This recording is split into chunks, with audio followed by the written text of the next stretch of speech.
Hello, and welcome to Education of the Midwest. In these wide-open plains where the buffalo roam, is there a standard of education like in its urban counterparts? Are families healthier out here in these mountains and farms with tight-knit bonds?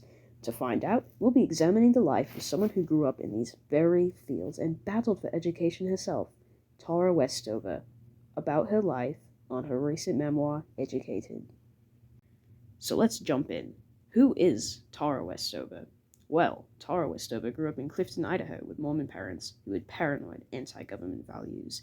She was one of 7 children, most of which were homeschooled and denied basic education, either working manual labor in the junkyard or following their mother through midwifery.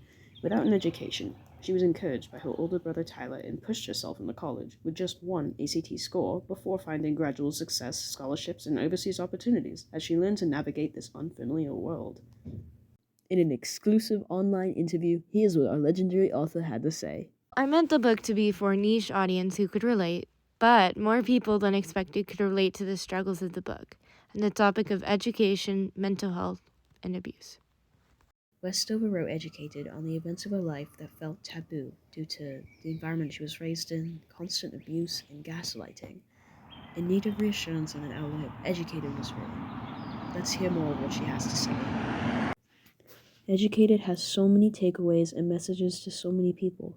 What would you say you want your audience to learn from your memoir? The family and environment one grows up in can influence who one becomes, but it does not dictate one's potential and is a journey from influence of the external to an introspection of the internal. But vindication has no power over guilt. No amount of anger or rage directed at others can subdue it, because guilt is never about them. Guilt is the fear of one's own wretchedness. It has nothing to do with other people. I shed my guilt when I accepted my decision on its own terms, without endlessly prosecuting old grievances, without weighing his sins against mine, without thinking of my father at all.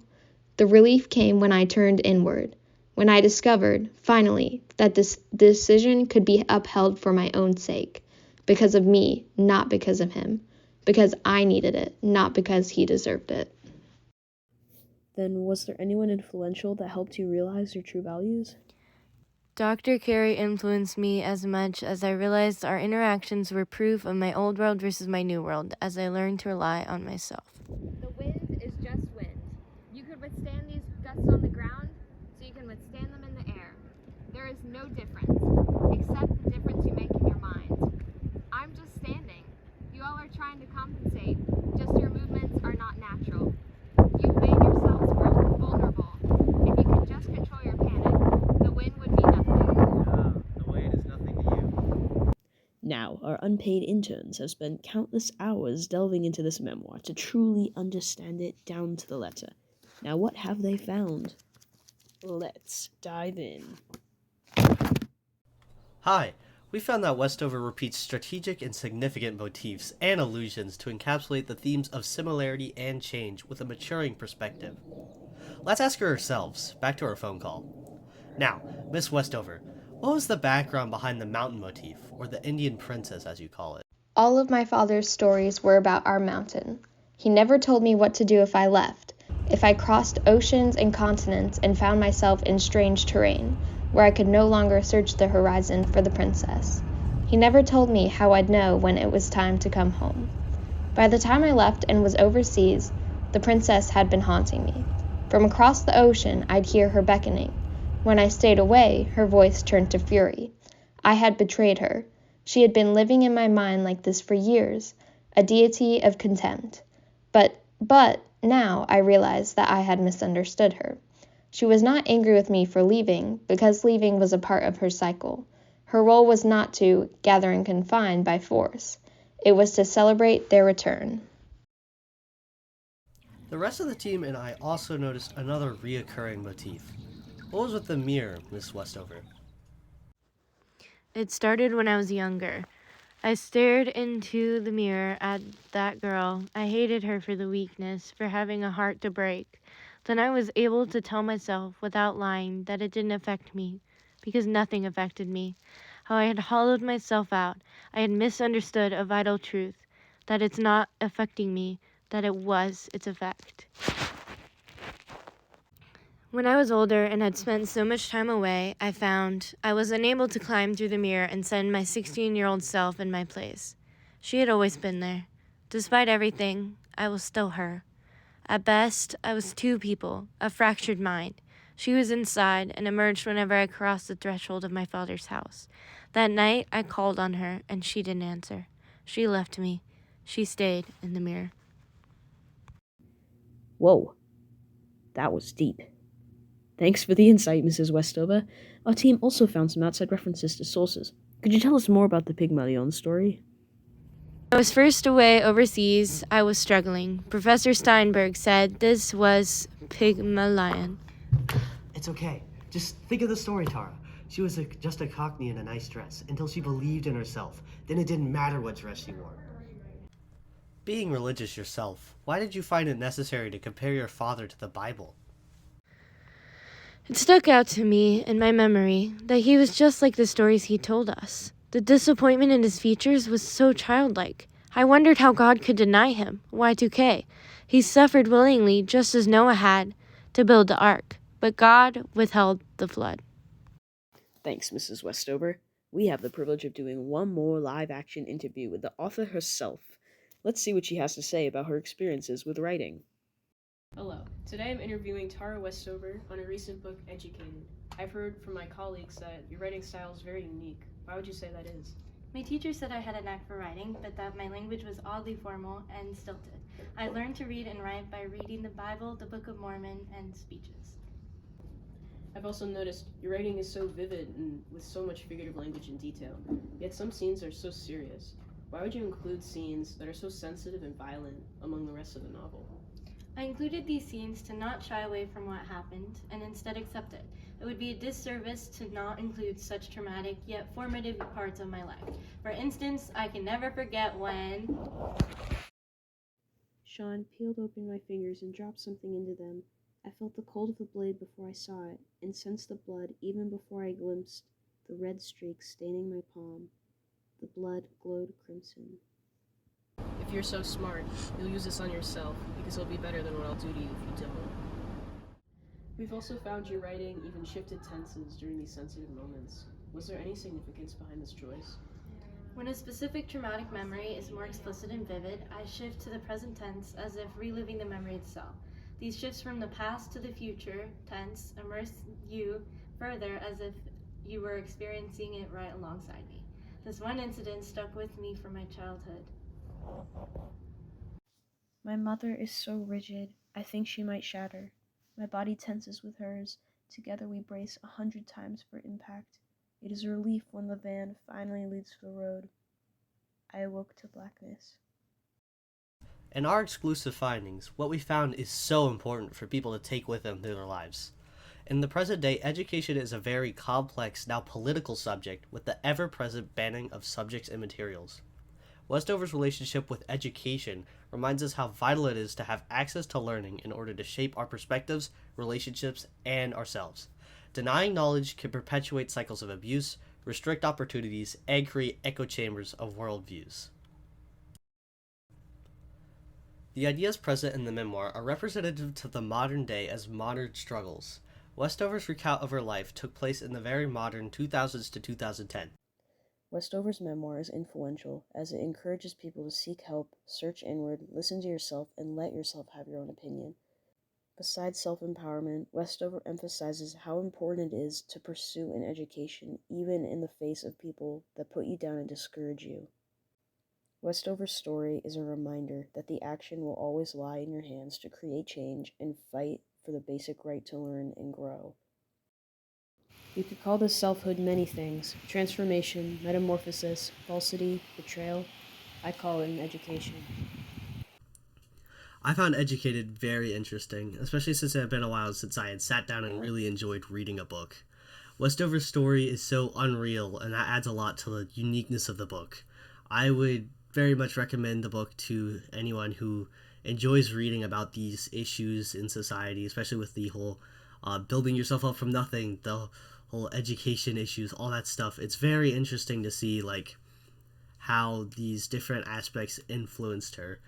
You could look at all the different fields that you could study in to see like what influenced Westover's success academically, like psychology, how her parents affect her, what her environment was. It was really interesting to see how when her environment changed, just with going to university and being around different people, she started being much more successful in her academics. Many scenes of the book are told with some very vivid imagery that definitely punctuate this progress that you see throughout the book.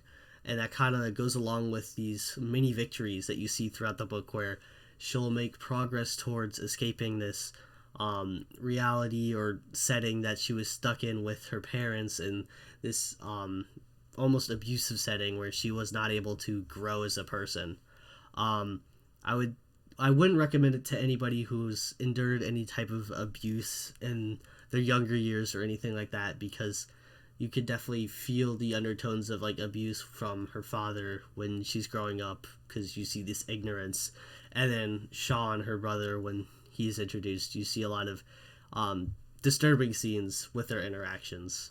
I would say in general, Educated is a very inspiring novel. It was very cool to see her build her education from basically nothing to a doctorate degree and going to Ivy schools and all that. So yes, I would recommend the book. I think that Educated is an incredible book. For a memoir, the book reads like fiction, and it surprises you along the way with some real events and places, like the Weaver shootout at Ruby Ridge, which actually happened in 1992. Events like that, they really catch you off guard because her writing style is so unique, and it's a joy to read. Of many books, you're forced to read a lot of books in English class, and I never really enjoyed any of them. I would just read them, find the meaning, but Educated is one of the books that I've never actually enjoyed reading a book as much as this one. The writing style is complex, yet easy to dissect and understand, and it's chock full of visceral diction that's unlike any book I've ever read before. Motifs, metaphors, allusions, and just so many things that you can analyze, and if you're not looking, they'll just fly right under your nose. It's really a joy to analyze because there's so many meanings that you can draw. Some of the meanings Westover intended for the book to only hit a niche audience, but there's so many topics touched on that are a lot more relatable than you might think if you're expecting it to be about Mormons and lack of education in this rural area. It might not be too relatable when you first think about it, but then when you start, it's actually about these complex family struggles and separating and losing family and what it means to move on, and educational institutions, imposter syndrome, depression, injuries, accidents. There's so many things, like, it's so much more relatable than you might think, and a wide audience can really connect to this book. When life is so hectic and confusing, with so many moving parts, Westover really inspires you to go back to a place that you know, even if it isn't the people that you know, but going back to a place without the people. People change and are multifaceted, ever-changing, so aren't you? Aren't we all capable of change? And when we're caught in cycles that continually bring you back to places that hurt you and neglect you, they never tell you when it's time to come home, as she says in the book, but instead you must learn and find out for yourself and make a home for yourself without other people telling you what to do. And it's a very strong argument, and I feel like it will resonate with a lot of people. So I think this book is a worthy read for anybody. Much of the book's takeaway centers around an argument for yourself. After so much struggle from the external world and your life being dictated by those around you, when do you learn to rely on yourself and your life? When do you make your own choices and advocate for yourself, even if you lose others in the process? Action is in your own hands, and you must get introspective in order to foster change. And the themes of self-reliance and learning to heal from other people hurting you, and then in order to rely on yourself, I think it's a theme that a lot of people need to read. And not just that you need to rely on yourself, but learning to heal, rely on yourself, and then how do you accept help? I think that is a very deep theme in the book that many people can use, is when a lot of people have been hurt, and then all of a sudden you're learning how to reconnect with people after a traumatic event or many traumatic events. The message is one that is a reminder for so many people and that so many people need, and the journey and events in order to reach that conclusion is definitely worth it.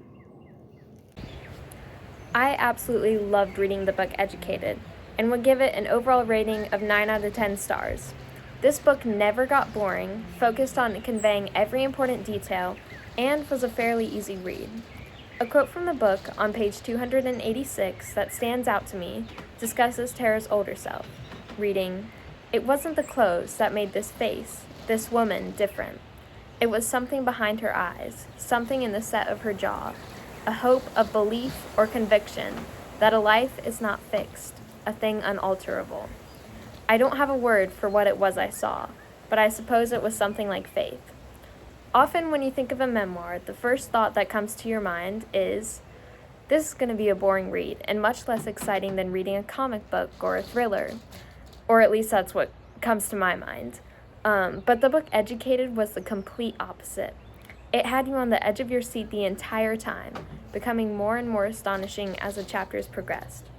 If you like books with an inspiring message and shocking, unexpected twists, then this book is a must-read. On the other hand, this book is not just fun to read, but it also teaches you a lot about education. In the book, Tara's already learned a lot about how to cope with the anxiety and stress that her family places on her, and she already knows a lot about life, but she lacks the confidence in herself. This book depicts college and education as not just a place where you learn about historical dates, math formulas, or science experiments, but also as a place where you find your passion, your purpose, when to hold on and when to let go, and your confidence in yourself as an individual. Reading the book Educated informs you and allows you to picture the world from a different perspective, and further allowing you to see the world from the shoes of Tara herself, and not just the world you've already seen as your own self. I recently finished reading a book for my AP Lang class titled Educated by Tara Westover, and was immediately completely absorbed in the story. Despite being a memoir, Westover's writing style made me feel like I was literally in the book. As an avid reader, I truly appreciate books that can capture my attention and make me feel like I'm experiencing life through the story firsthand. Educated did just that. It was so well written that at times I forgot it was a memoir and felt like I was reading one of my favorite works of fiction. For a memoir to do this and be able to read like a work of fiction is incredibly difficult. So I really, really admire Westover for being able to do it so effortlessly. I highly recommend Educated to anyone looking to get into reading or who are just in a reading slump and need something to get back into it. I would say most teenagers and adults will love this book. However, there are a couple of graphic scenes, so it may not be suitable for younger children. Read with caution. Additionally, Westover's memoir contains several trigger warnings, including mental disorders, gruesome injuries, and mental and physical abuse. Therefore, some would be advised not to read and may not like it as much because of this aspect, which is completely understandable, and there is no judgment here. Even I was shocked to the core at some parts. However, even with the intense parts, you will not want to put it down. It's just that good. This story may not be for everyone because it is so deep and heartbreaking, but it has now become one of my all-time favorites, ranking up there with Harry Potter, which is saying something. It is so relatable and well written that I never wanted it to end.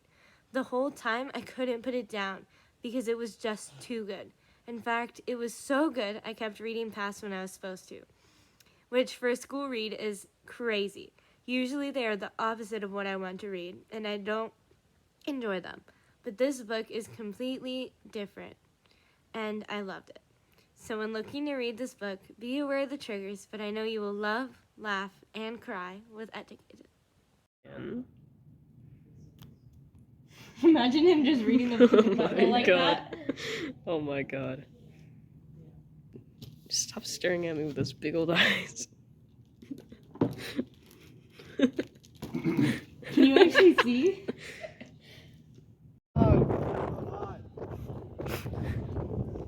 Frolic again. Frolic! Frolic again. Experiment. any experience right alongside. This one incident stuck with me from my childhood.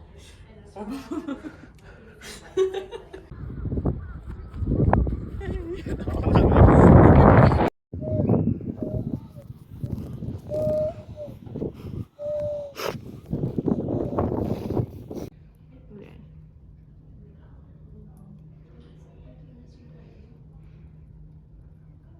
You're recording, aren't you?